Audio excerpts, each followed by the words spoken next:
আসসালামু আলাইকুম সম্মানিত ভিউয়ার্স, কেমন আছেন?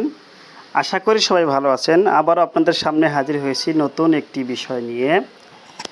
মাধ্যমিক বিদ্যালয়ের শিক্ষকরা 3 ধরনের প্রশিক্ষণ পাবেন।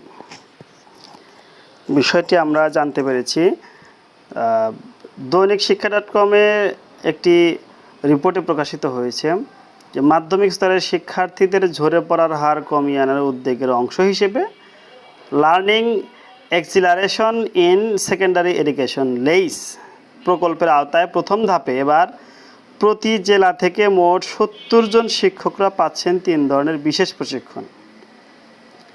এর মধ্যে বেসিক, প্রফেশনাল ডেভেলপমেন্ট ও লিডারশিপ প্রশিক্ষণ দেওয়ার জন্য গত বৃহস্পতিবার অনলাইনে শিক্ষকদের প্রশ্নপত্রের উত্তর লিখে পূরণ করে আগামীকাল রোববারের মধ্যে পাঠানোর নির্দেশ দিয়েছে মাওসি অধিদপ্তর।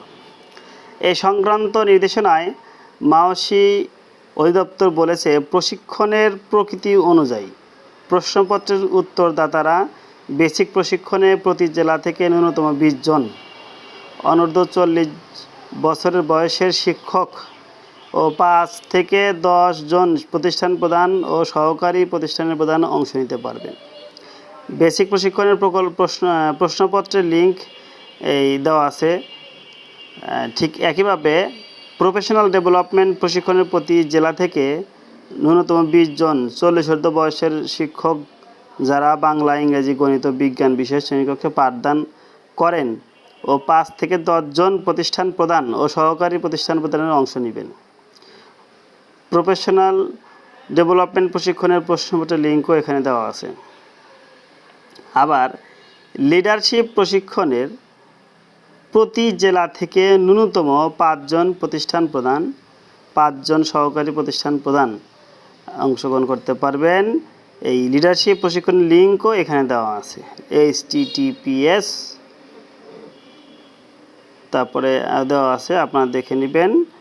এরপরে মাওসি অধিদপ্তরে আরও বলা আছে যে বাংলাদেশ সরকার ও বিশ্বব্যাংকের যৌথ অর্থায়নে মাধ্যমিক ও উচ্চশিক্ষা অধিদপ্তর বাস্তবায়নের জন্য learning acceleration and secondary education Lay's প্রকল্প হাতে নেওয়া হয়েছে।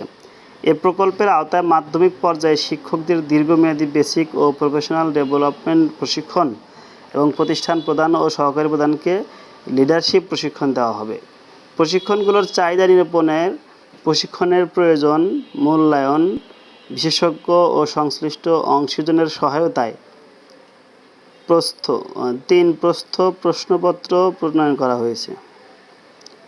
প্রণীত প্রশ্নপত্র মাধ্যমিক পর্যায়ের সংশ্লিষ্ট শিক্ষক ও প্রতিষ্ঠান প্রধান ও সহকারী প্রধান অনলাইনে পূরণ করে আগামী 23শে জুনের মধ্যে লেইস প্রকল্পে পাঠাবেন। এই জরিপ থেকে প্রাপ্ত তথ্য শুধুমাত্র প্রশিক্ষণগুলোর চাহিদা নিরূপণের গবেষণায় ব্যবহার করা হবে। এই প্রশ্নমালা নিজ নিজ ক্ষেত্রে শিক্ষক ও প্রতিষ্ঠান প্রদানের মাধ্যমে অনলাইনে নির্ধারিত তারিখের মধ্যে পূরণের বিষয়ে শিক্ষক ও প্রতিষ্ঠান প্রদানকে উদ্বুদ্ধকরণের জন্য বিশেষভাবে বলা হলো। উল্লেখ্য, লেইস প্রকল্পে 3,67,890 জন শিক্ষক প্রশিক্ষণ পাবেন। প্রকল্পটি বাস্তবায়ন করবে শিক্ষা মন্ত্রণালয়ের অধীন মাধ্যমিক ও উচ্চ শিক্ষা মাওসি অধিদপ্তর। প্রকল্প ব্যয়ের ঋণ দেবে বিশ্বব্যাংক। প্রকল্পের মেয়াদ ধরা হয়েছে চলতি বছরের অক্টোবর থেকে 2028 খ্রিস্টাব্দ পর্যন্ত। জানা গেছে, এই প্রকল্পের মোট প্রাক্কলিত ব্যয় প্রায় 3,505 কোটি টাকা। প্রকল্পে সংশ্লিষ্টরা জানান, বাংলাদেশ শিক্ষাক্ষেত্রের রূপান্তরের সরকার বিগত দশকে ব্যাপক অগ্রগতি সাধন করেছে, যার ফলে শিক্ষায় লক্ষণীয় সাফল্য অর্জিত হয়েছে। কিন্তু কোভিড-19 অতিমারী শিক্ষার চলমান উন্নয়নে ব্যাঘাত ঘটিয়েছে। বিশেষত মাধ্যমিক শিক্ষায় শিক্ষার্থীদের মধ্যেও উল্লেখযোগ্য পরিমাণ শিখন ঘাটতি সৃষ্টি হয়েছে।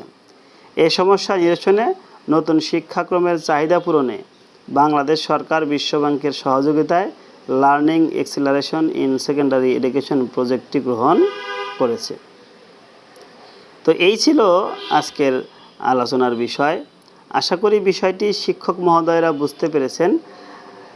যারা এই 3 ক্যাটাগরির আওতায় যারা যে ক্যাটাগরিতে পড়েন সেই ক্যাটাগরিতে তারা এই 23 তারিখের মধ্যেই আবেদন করবেন এবং আবেদন করে প্রশিক্ষণ গ্রহণ করার মাধ্যমে একটি শিক্ষিত, সুখী, সমৃদ্ধ জাতি গড়ার কাজে অংশগ্রহণ করবেন বলে আশা করি। এই আশা রেখেই আজকের মতো সবাইকে ধন্যবাদ জানিয়ে এখানে শেষ করছি। সবাই ভালো থাকুন, সুস্থ থাকুন। আল্লাহ হাফেজ।